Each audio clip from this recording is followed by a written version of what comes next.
Hai guys, jangan lupa like dan tekan butang subscribe dan jangan lupa tekan butang loceng. Assalamualaikum dan salam sejahtera. Okey, dalam video ni saya akan share tentang satu petua untuk anda mengatasi masalah batuk lah. Okey, apa yang kita perlukan ialah buah lemon. Buah lemon ni boleh belilah. Okey. Dan juga madu kelulut. Apa yang perlu kita buat ialah kita potong buah lemon ni. Dia ambil yang isi dalam. Okey, potong buat secara keping-kepingan lah. Dan juga buang biji dia. Buang biji. Sebab biji ni akan membuatkan rasa pahit. Jadi kalau tak buang tu, kalau ada boleh beli yang lemon yang tak ada biji. Yang tu mahal sikit lah. Kalau yang murah ni ada biji. Okey, buang semua biji dia.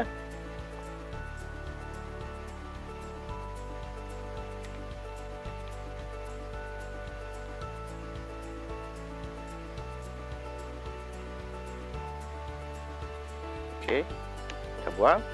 Kita masukkan ke dalam botol. Kita beri perah air lemon tu dalam botol. Okey, masuk lagi.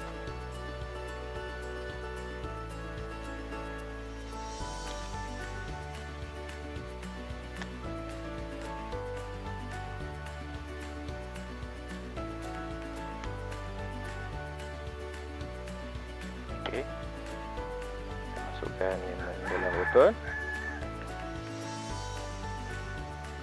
Okeylah. Okey, dah masuk lemon dengan kulit-kulit sekali dalam ni. Kita masukkan madu kelulut. Okey.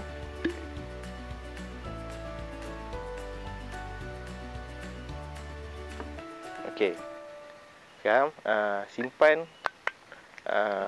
campuran ni di dalam peti sejuk dan minum 2 kali sehari. Untuk pagi ataupun malam. Pagi dan malam lah. Okey. Ini adalah ubat batuk asli semula jadi. Ini nak makan banyak pun boleh. Kalau anak-anak anak-anak kecil tu kan. Kalau kerap batuk, anda boleh buat perah lemon bersama dengan madu kelulut ni dan simpan dalam peti. Bagi apabila perlu, kalau batuk kuat tu kan, boleh bagi kerap lah. Kalau tak, boleh makan pagi dan juga malam lah. Dan juga bila perlu. Okey. Sebab benda ni sedap dia. Sebab saya gunakan madu yang manis, madu kelulut yang manis dan yang ada rasa masam-masam sikit. Jadi kalau eloknya kalau guna madu kelulut masam lah. Sebab dia tu lagi rasa dia melegakan dekat kerongkong. Jadi ini adalah satu ubat batuk semula jadi, gunakan lemon dan juga madu kelulut ni. Jadi boleh amalkan, insya-Allah masalah batuk akan berkurangan lah.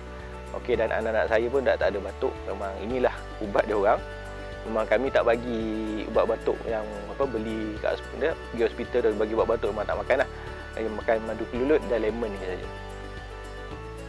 Okey, anda boleh cuba sendiri di kat rumah. Okey. Jadi anda bolehlah cari madu kelulut berdekatan atau beli kat website saya pun boleh. Dekat nakla/madu kelulut. Okey.